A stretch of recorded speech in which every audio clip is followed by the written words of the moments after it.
Durante siglos, el Imperio Español fue uno de los sistemas políticos más extensos y complejos que el mundo había conocido. Sus territorios se extendían desde Europa hasta América, desde el Caribe hasta el Pacífico, atravesando océanos, cordilleras, desiertos y selvas que convertían la comunicación en un desafío constante. Desde fuera, el imperio parecía una estructura sólida, gobernada desde Madrid mediante decretos, leyes y órdenes cuidadosamente redactadas. Sin embargo, la realidad cotidiana del poder era mucho más lenta, irregular y dependiente de decisiones locales tomadas lejos del centro político, que raramente respondían a planes previos, perfectamente coordinados o previsibles entonces existentes. Gobernar a distancia en la Edad Moderna no era solo difícil, era incierto, impredecible y muchas veces improvisado. Una orden firmada en España podía tardar meses en cruzar el Atlántico. Después, necesitaba semanas adicionales para viajar desde un puerto hasta una ciudad interior, atravesando caminos inseguros, climas extremos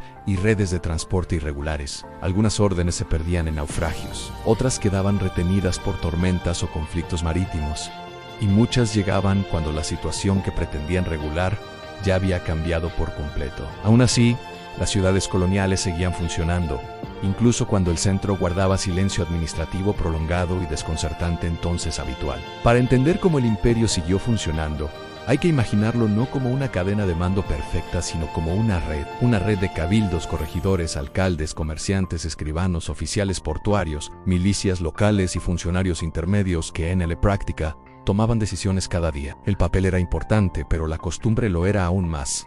La ley existía, pero la necesidad mandaba, y la continuidad del sistema dependía menos de una voz constante de la corona, y más de lo que ocurría cuando esa voz se quedaba en silencio, generando espacios de autonomía tácita aceptada por conveniencia práctica general cotidiana. En Lima, capital del Virreinato del Perú, este desfase formaba parte de la rutina administrativa. Los funcionarios locales recibían decretos firmados en España que ya no tenían aplicación práctica. Crisis resueltas meses antes, conflictos apagados por decisiones urgentes, o problemas que habían dejado de existir, convertían muchas órdenes en simples documentos simbólicos. No se ignoraban, se archivaban cuidadosamente, se citaban en informes y se conservaban como prueba de obediencia formal. Mientras tanto, la vida cotidiana continuaba guiada por decisiones locales tomadas sin autorización explícita, pero con responsabilidad asumida, riesgos claros y consecuencias políticas posteriores inevitables para sus autores directos implicados. Más al norte, en la Nueva Granada, ciudades interiores como Tunja vivieron largos periodos de ambigüedad de poder, gobernadores, interinos, audiencias con competencias superpuestas y comunicaciones incompletas,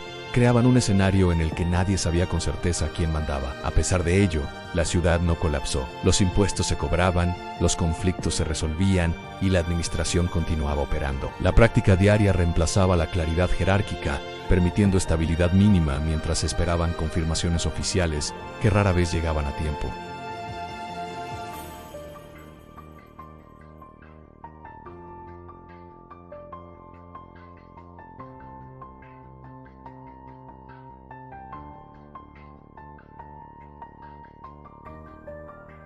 Leyes revocadas oficialmente en España seguían aplicándose durante años por simple desconocimiento.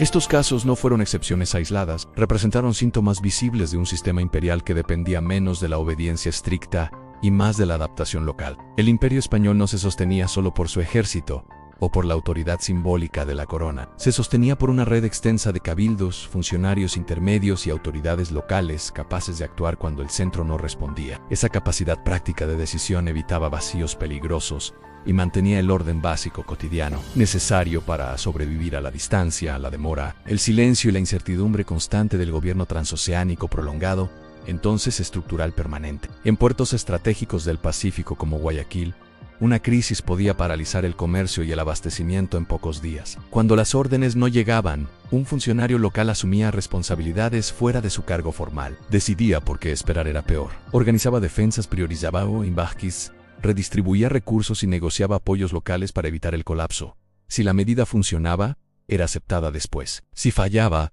el mismo silencio que obligó a actuar podía convertirse en riesgo político personal. Por eso, cada decisión se acompañaba de informes, actas y justificaciones formales pensadas para un escrutinio posterior lento, distante y potencialmente severo, entonces temido siempre. La burocracia era así una herramienta defensiva. No bastaba con gobernar, había que documentar, se redactaban informes, se levantaban actas, se consultaban juristas locales y se encuadraban las acciones dentro de un lenguaje aceptable para la corona. Esa documentación no solo organizaba el poder, también protegía a quien lo ejercía. Permitía demostrar buena fe, necesidad urgente y lealtad formal mientras esperaba una respuesta que podía tardar meses.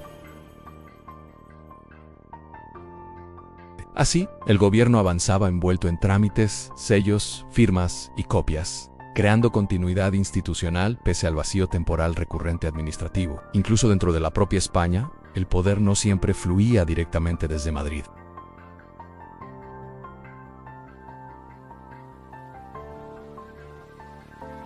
Normas regionales, precedentes antiguos y tradiciones jurídicas reemplazaban temporalmente a la autoridad central. No era una ruptura con la corona, sino una forma de continuidad institucional mientras el centro permanecía en silencio. El imperio funcionaba entonces como suma de prácticas locales coordinadas por costumbre, no solo por órdenes inmediatas. Esa flexibilidad interna explicaba su resistencia frente a crisis, distancias, demoras y errores acumulados durante décadas completas. Este modelo de gobierno no fue diseñado intencionalmente, fue consecuencia inevitable de la distancia, del tiempo y de las limitaciones tecnológicas de la época. Pero lejos de debilitar al imperio, esa flexibilidad administrativa le permitió sobrevivir durante siglos. Las ciudades aprendieron a gobernarse dentro de un marco ambiguo, donde la lealtad no dependía solo de una orden escrita, sino de la necesidad de mantener el orden, el comercio y la estabilidad social. Gobernar significaba decidir aún sin instrucciones, equilibrando riesgo, responsabilidad y supervivencia cotidiana local concreta, entonces asumida colectivamente por autoridades periféricas,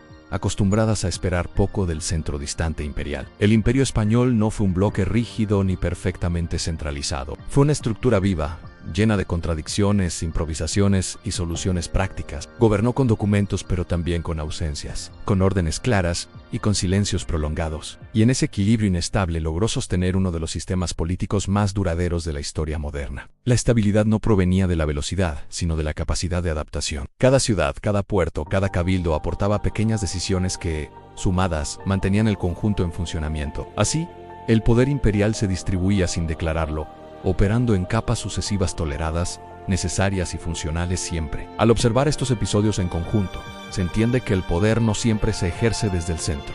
Muchas veces surge en la periferia, en decisiones tomadas sin permiso, en leyes aplicadas sin actualización y en autoridades que actuaron para evitar el colapso. El Imperio Español, más que gobernar por órdenes constantes, aprendió a gobernar por adaptación, y quizá esa sea su lección más profunda, que incluso el mayor héroe de los imperios no se sostiene solo por la voz del poder, sino por todo lo que ocurre cuando esa voz se queda en silencio. Ese silencio no era vacío, histórico.